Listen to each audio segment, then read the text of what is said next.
민의의 전당이라는 국회가 그야말로 아수라장이 됐습니다. 자유한국당이 국회에서 주최한 공수처 선거법 날치기 저지 규탄대회, 당원과 지지자 수천 명이 몰려들면서 몸싸움이 벌어지고 국회 안에서 국회의원이 폭행당하는 사태까지 발생했었죠. 오늘 민주당 이인영 원내대표, 자유한국당 황교안 대표를 향해서 불법 폭력 집회 주최를 선동했다며 강하게 비판하기도 했습니다. 민주당에서는 최고 수준의 수사 착수와 책임자 처벌을 요구하기도 했는데요. 폭행 피해자이기도 한 민주당 서른 최고위원 연결해서 민주당의 입장 들어보겠습니다. 의원님 나와 계십니까? 네, 민주당의 서른입니다. 예, 어떻게 몸은 괜찮으세요? 뭐 괜찮습니다. 예, 뭐 안경이 떨어졌다. 폭행당한 상태에서 또 뭐 어떤 이야기는 강목이 등장했다 이런 얘기도 있던데 어제 있었던 일을 조금 구체적으로 설명해 주실 수 있겠습니까? 예. 어제 상임위가 환경노동 상임위가 끝나고 안문이 자유한국당과 우리공화당 당원들 태극기 부대가 이제 시위를 하고 있었기 때문에 나갈 수가 없어 뒷문으로 나왔는데 뒷문에 역시 그 사람들이 보진하고 있었어요. 그래서 제가 나가니까 제가 이제 국회로 위원회관으로 들어가야 되기 때문에 나오니까 저를 둘러싸더니 뭐 빨갱이냐 온갖 욕설을 다 하면서 한 20여 명이 폭행을 하려고 들더라고요. 그래서 제가 이렇게 피하고 경찰들이 오면서 있는데 뒤에서 누군가 창 밀었어요. 그리고 확 밀면서 그 바람에 이제 이 어깨가 팍 쓰러지면서 안경이 땅바닥에 떨어지면서 이 흠이 났어요. 그런 상황이 있었는데 그러면서 이 태극기 봉으로 막 찌르고 그러더라고요. 참 빨갱이 그런 소리까지 하면서. 현장에 경찰들 없었습니까? 예, 경찰이 있었는데 경찰 숫자보다 그 사람들 숫자가 많아가지고 경찰이 제지가 잘 안 되는 상황이었습니다. 그렇군요. 그리고 지금 황교안 대표가 지지자들을 향해서 국회에 들어온 걸로 이미 승리한 거다. 함께 해달라. 우리는 승리했다. 이런 말을 해서 그 황교안 대표가 지지자들을 오히려 자극한 거 아니냐 이런 이야기도 있던데 어떻게 보세요? 자극 정도가 아니고 지금까지 국회에 그렇게 난동을 부리는 형태는 없었거든요. 전혀 그런 경우는 처음 당해보는데 국회가 완전히 점령당한 거죠. 그런 상태에서 그걸 이제 유도한 사람이 황교안 대표인데 황교안 대표가 그 정치적 감각을 정말 이해를 할 수가 없습니다. 그게 무슨 정치에 도움이 되며 자신들의 지지율 하락에는 크게 도움이 될 겁니다. 그 상황을 본 분들은 저건 도대체 아니다 이렇게 생각을 하리라 보는데 뭐 때문에 그렇게 하는지 그런 방식으로 하는지 참 이해가 안 되고요. 황교안 대표는 이 사태에 대해서 책임을 져야 합니다. 그래서 이런 폭력 사태가 형행하는 것은 이건 헌법 질서 문란하는 거나 뭐 다를 바가 없다고 봅니다.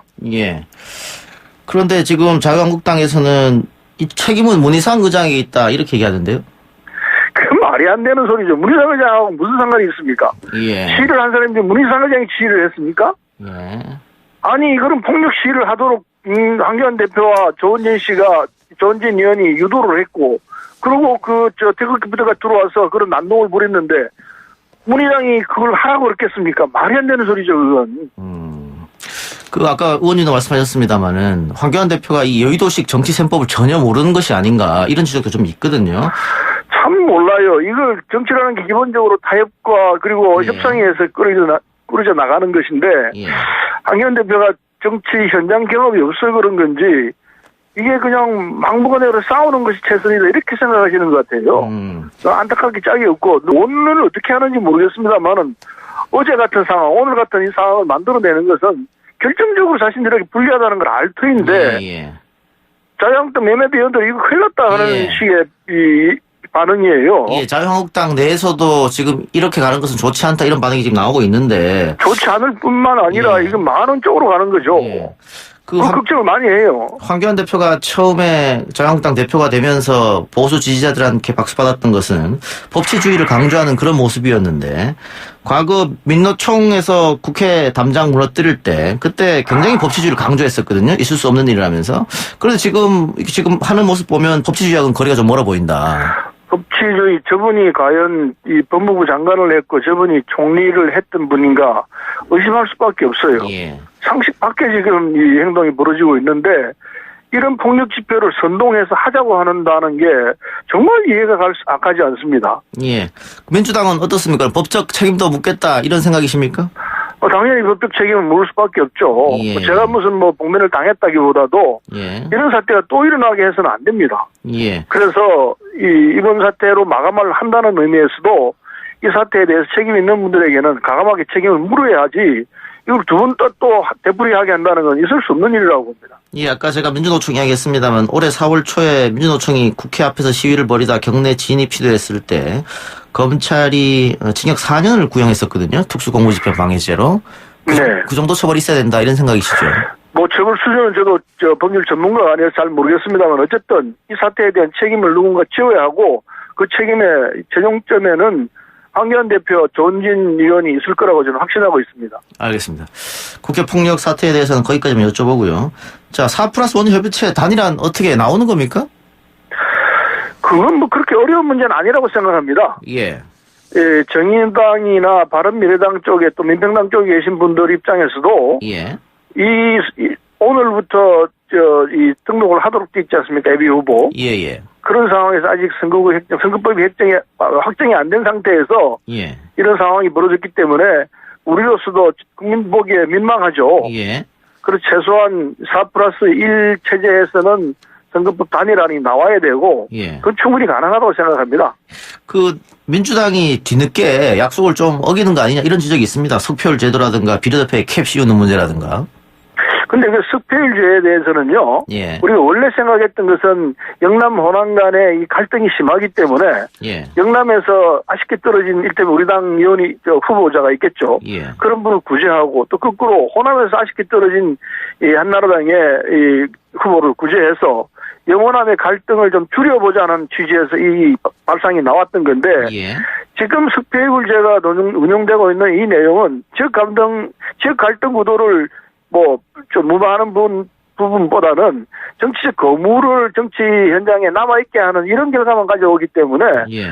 석패율제가 원래 취지하고는 상관없이 변질됐고 따라서 지금 석패율제를 하게 되면은 오히려 비례대표의 원래 정신과는 상관없는 결과가 나오기 때문에 예. 우리 당으로서는 이 반대 안 할 수가 없습니다. 예.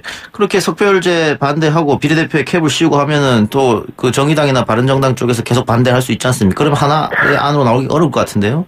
그래서요, 이 정치 협상이라는 것은 어차피 서로 입장을 달리 할 수밖에 없습니다. 그러다가 예. 서로 양보하면서 접점을 찾는 거거든요. 예. 그래서 4+1에서는 크게 이게 결렬되거나 우리 못한다 이런 결과는 안 나올 거라 생각합니다. 예. 일정한 접점이 있을 거라 생각해서 그래서 타협을 하는 거죠. 예. 타협을 하고 나면 또 자유한국당하고 또 타협을 해야 합니다. 예. 그런 과정이 남아있기 때문에 4+1 체제에서는 빨리 타협을 해서 완결된 안을 만들어내는 것이 필요하죠. 예. 가능하다고 생각합니다. 오늘 안으로 어떻게 결론이 날까요? 오늘 안으로는 어떻게 될지 제가 협상 당사가 아니어가지고 당장 예. 뭐라고 말씀 못 드리겠습니다만은 어쨌든 가까운 시일 안에 빨리 협상 마무리될 수 있다고 봅니다. 지금 의원님께서 4+1 빨리 협의하고 그리고 자유한국당과도 협의를 해야 된다 이렇게 말씀하셨는데 네. 자유한국당은 협의할 생각이 전혀 없는 것 같던데요? 그렇다면 4+1에서 된 안 가지고 예. 본회의에 올려서 결정을 하면 됩니다. 그 본회의 통과는 자신하십니까? 본회의 통과는 가능하죠. 지난번 예산안도 우리가 통과를 해봤지만은 예. 불가능한 건 절대 아닙니다. 예. 과반수 이상 되는 의석이 확보되어 있기 때문에 예. 가능하죠. 검찰 개혁 법안은 어떻습니까? 지금 검찰이 국회 상대로 로비를 한다. 이해찬 대표가 그런 얘기도 했고 또 천정배 의원이 방해를 한다 이런 얘기가 있어가지고 천정배 의원이 불쾌감도 내비치기도 했는데 이것도 어떻게? 검찰이 로비를 한 건 사실이에요. 예. 그러나 이제 이 예찬 대표가 그걸 지적하고 난 뒤에 그런데 이 상황은 저도 정확히는 모르겠습니다만 자제되고 있는 걸로 알고 있고 예. 천정배 의원은 따님이 검찰인 걸로 알고 있습니다. 검사인 걸로 알고 있는데 예. 어쨌든 이 천정배 의원이 갖고 있는 안은 그 검경 분리에서 다른 입장을 취하고 있는 건 사실입니다. 그래서 한 개인이 반대한다 해서 되고 안 되고 결정되는 건 아니니까 예. 어쨌든 이 부분도 4+1 부분에서 그 구조에서 정리가 될 거라고 생각, 거의 다 됐다 생각합니다. 알겠습니다. 다른 거 여쭤보겠습니다. 지금 의원님께서 민주당 검찰 공정수사 촉구팀 위원장 맡고 계시는데요. 예. 울산 사건에 대해서 특검 추진하십니까? 어떻게 됩니까? 울산 사건은 이 송영길 의원이 책임을 지고요. 예. 특검을 할 것이냐 하는 문제를 오늘 내일쯤 그걸 발표를 할 수 있게 될 것입니다. 예. 그래서 우리 그 검찰 공영 수사 촉구 특위에서 송영길 의원이 준비해온 내용들을 검토를 하고서 그리고 그걸 최고위에 올려서 최고위에 최종 결정을 하게 되는데 최종적인 결정은 우리가 논의를 좀 해야 할 것 같습니다. 예. 그런데 여당이 특검한다고 특검이 이루어지는 건 아니지 않습니까? 야당과 또 여당하고 법안 통과를 해야 합니다. 예. 제가 저번에 야당 의원과 인터뷰를 했는데 특검 받을 생각은 전혀 없던데요.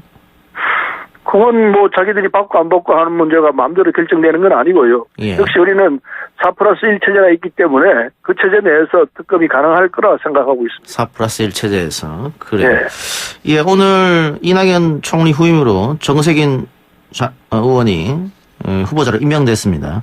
국회의장 출신이어서 조금 격이 맞지 않는 거 아니냐 이런 지적도 있던데 뭐 민주당에서는 기대가 크겠죠 당연히.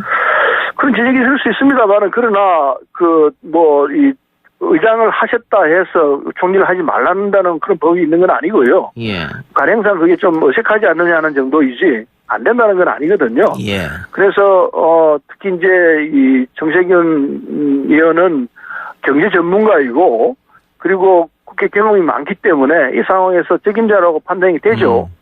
우리 의원들이나 야당 의원들도 크게 반대는 안 어울리라 생각합니다. 예, 야당 의원 반대 말씀해 주셨으니까 문제는 장관하고 달리 국무총리는 인준을 받아야 되지 않습니까? 인준 받아야 합니다. 근데 지금 여야가 이렇게 첨예하게 대립하고 있는 상황에서 자유한국당이 인준을 해줄 것이냐 어떻게 보십니까? 글쎄요. 원래 이 정세균 의원이 참 말도 부드러운 분이에요. 예. 그래서 여야 두루두루 적이 없습니다. 그런 상황이기 때문에 자유한국당 입장에서도 저런 분이 어차피 누군가 정리가 될 터이니까 저런 분이 정리가 되는 거는 국정을 화합적으로 이끌 것이기 때문에 뭐 좋다 이렇게 평가할 가능성이 굉장히 높다고 보고 있습니다. 그런데 만일 인준이 계속 안 된다고 하면 이게 총선 앞두고 여당한테는 또 악재일 수도 있겠는데요. 인준이 안 될 가능성이 거의 없다고 보죠. 이건 우리 4+1 체제도 있고, 또 야당 내에도 자유한국당 내에도 이 정세균 그 의원에 대한 이 지지하는 분들이 있을 거이기 때문에 그렇게 뭐 상황이 복잡해지는 상황은 아니 나올 거로 생각합니다. 알겠습니다. 의원님 오늘 인터뷰 여기까지 듣겠습니다. 예, 고맙습니다. 감사합니다. 지금까지 더불어민주당 서른 최고위원이었습니다.